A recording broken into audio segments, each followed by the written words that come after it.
Hi there, I'm Tobias Dürig. I'm a volcanologist at University of Iceland. In this video, I will present you REFIR, which is an example for a real-time mass eruption rate monitoring system.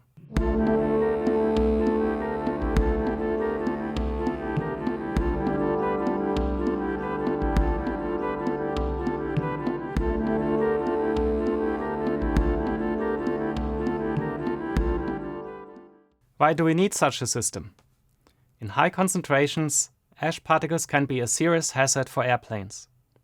The role of volcano observatories and ash advisory centers is to provide the airlines with ash concentration maps so they can plan the safest flight routes.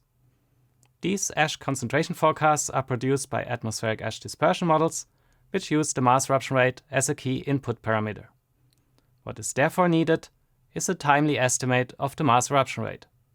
This gap is bridged by systems like REFIR. REFIR is an open-source software and stands for Real-Time Eruption Source Parameters Future Volc Information and Reconnaissance System. It is also the Icelandic word for foxes. For real-time estimates, conversion from plume height to mass eruption rate has to be fast. Currently, complex 3D models need long computational times. This is why real-time monitoring systems use simpler models, which come with the price of large uncertainties, but require only few input parameters. Instead of relying on the single model, REFIR offers a suite of 6 plume models of different complexities. Let's have a quick look at these models, which are traditionally named after the first authors. Models of the first group are empirical models. They are based on observed data from past eruptions and use an empirical equation to link the observed plume height with the MER. REFIR uses 3 different empirical models, which are shown here. In contrast, numerical models are based on the theory of buoyant plumes. REFIR uses the simple numerical plume model from Wilson and Walker. All the models shown so far use plume height as main input parameter. None of them considers the plume's interaction with wind. This gap is closed by using more complex numerical models called explicitly wind-affected models. REFIR uses the models by Degruyter and Bonadonna and by Woodhouse. In these models, the center line height of the plume is used, not the top height. This difference becomes especially important for weak bent-over plumes. Note that wind-affected models depend implicitly or explicitly on wind speed and require weather data. By default, REFIR is configured for Iceland, but it can be used for monitoring any volcano on the planet. The main components are the Python scripts fix, foxy, and foxscreen. Fix is the command and control center of REFIR. Let's run it. REFIR has 2 modes, real-time monitoring or reanalysis mode. In this demonstration, let's stick to the real-time monitoring mode. On the right side, you can choose between automatic weather retrieval or manual entry.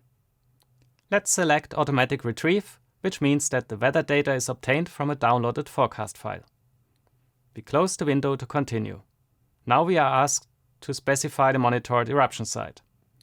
Let's select Gudmundsson. When closing this window, the download of the weather forecast starts and the wind and pressure profile is computed for a vertical axis above the vent of Gudmundsson. When this computation is done, the operation control board opens. Here you can control all settings and data streams processed by REFIR. For the initial settings, click on Set Model Parameters. On the right side, you can change the atmospheric parameters. Since we are running REFIR with automatic weather forecast retrieval, we can ignore this section. The same applies to the atmospheric conditions of the vent. Below, the magma density and temperature can be edited. Of particular importance is the section in the center. Here you see a list of all models used by REFIR. All models have their strengths and weaknesses. The philosophy of REFIR is to combine the strengths by applying case-specific weight factors. For example, a model that provides accurate predictions for a strong super-plinian plume might perform very poorly for weak strombolian plumes. If we trust the model more than others, we give it a high weight factor. By default, all models are equally contributing to the final estimate of the mass eruption rate. For this demonstration, let us keep this setting. We press the Update button and close this window. Another important menu is the control menu for the plume height sensors. Let's open it. In Iceland, we have 2 C-band and 2 X-band radar stations available that provide REFIR with plume heights via automatic data streams. Here we can check the distance between vent and plume height sensors and can assess the expected data quality.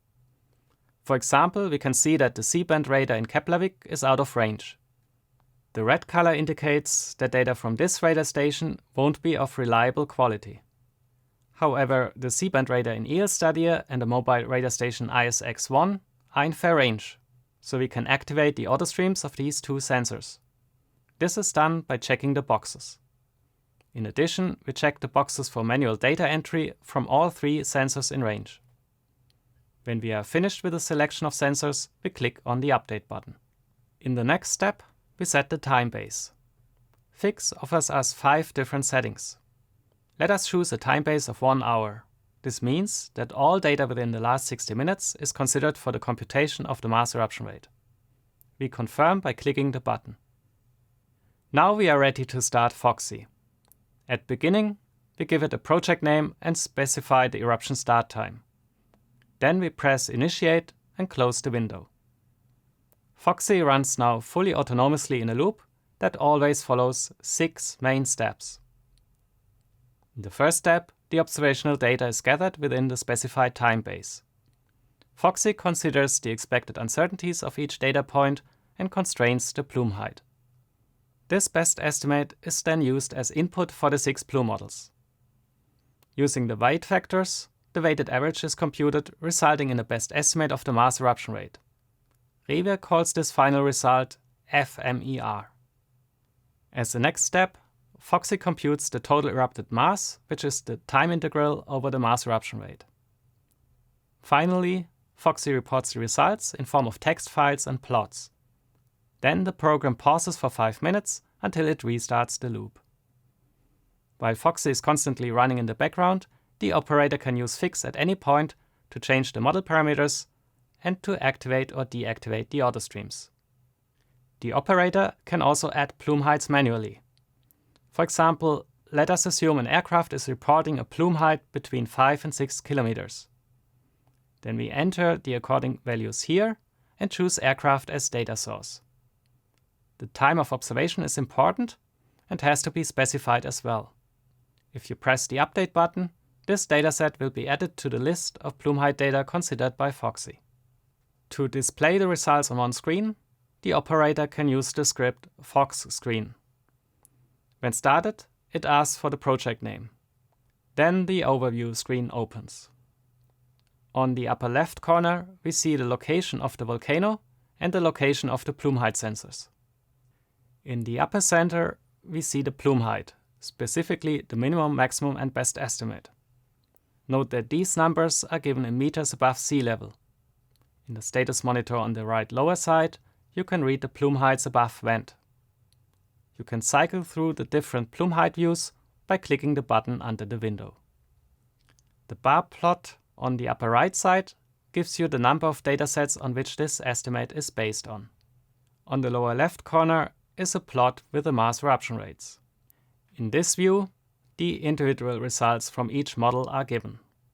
By clicking the button above, you can switch to the final best estimate of the mass eruption rate. It is indicated by a red dashed line. The maximum and minimum estimate is plotted in yellow and green. You can also see these values reported in the REFIR status monitor by clicking on REFIR results.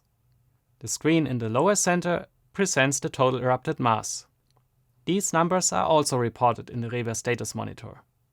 The files produced by REFIR can also be uploaded on a homepage so that other institutions and analysts can be updated on the newest mass eruption rate estimates. This was a lot of Foxy news. Let's summarize. Monitoring the mass eruption rate in real time requires the application of simple and fast models. These can be subdivided into empirical, simple numerical, and explicitly wind-affected models. Each of them has pros and cons. The monitoring software REFIR combines the models by using weight factors. REFIR's main components are 3 Python scripts. Fix provides a user interface to control model parameters and data streams and to manually add relevant information. Foxy runs fully automatically in the background. It constrains the plume height and computes the best estimate of the mass eruption rate together with the total erupted mass. Fox Screen arranges all resulting plots and data on one screen. You can find more information about REFIR in the listed articles. And if you are interested in using REFIR, you can download it freely from GitHub.